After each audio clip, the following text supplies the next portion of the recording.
வணக்கம் நண்பர்களே. டெட் பணி நியமனம் பற்றிய சில செய்திகள். நேற்று முந்தைய தினம் பள்ளிக்கல்வித்துறை அமைச்சர் செங்கோட்டையன் சிவகங்கையில் பேட்டி அளித்திருந்தார். வெயிட்டேஜ் முறையால் பாதிக்கப்பட்டவர்களுக்கு பணி வழங்கப்படும் என்று. சரிங்களா? அதையடுத்து ஒரு சில மணி நேரங்களில் சில விசமிகள் என்ன செஞ்சாங்க அப்படின்னு சொன்னால், 7000க்கும் மேற்பட்ட உபரி ஆசிரியர்கள் இருப்பதாகவும் அது காலி பணியிடங்களில் லிஸ்ட்டில் சேர்க்கப்படும் அப்படின்னு சொல்லியும் அரசுக்கு நஷ்டம் ஏற்படுறதாகவும் சொல்லி அமைச்சர் சொன்னதாகவே சொல்லி பரப்பப்பட்டன. அது பொய்யான தகவல். அது யாரும் நம்ப. சரிங்களா? நாளை சட்டப்பேரவை கூடுகிறது. புதிய தலைமைச் செயலாளர் ராஜீவ் சஞ்சன் பொறுப்பேற்றிருக்கிறாரு. பழைய தலைமைச் செயலாளர் ஓய்வு பெற்றதை அடுத்து. சரிங்களா? இவர் பீகார் மாநிலத்தை சேர்ந்தவர்.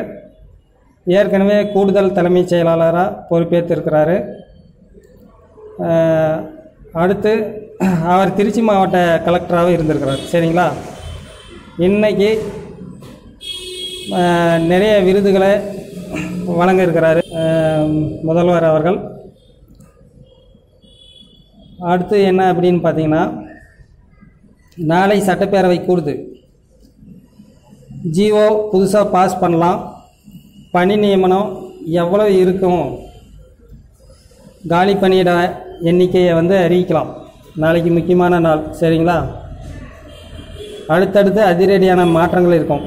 சரிங்களா? நிறைய பணியிடம் காலி பணியிடமாகவே இருக்குது. முடிஞ்ச அளவுக்கு ஃபில் பண்ணிடுவாங்க. யாரும் 90க்கு மேலே எடுத்தவங்க யாரும் கவலைப்பட தேவையில்லை. 82க்கும் பணி கிடைக்கும்.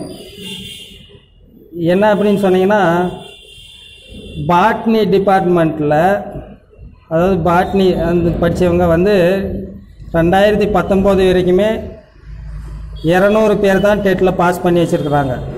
ஆக 2019 கூட வாய்ப்பு உண்டு.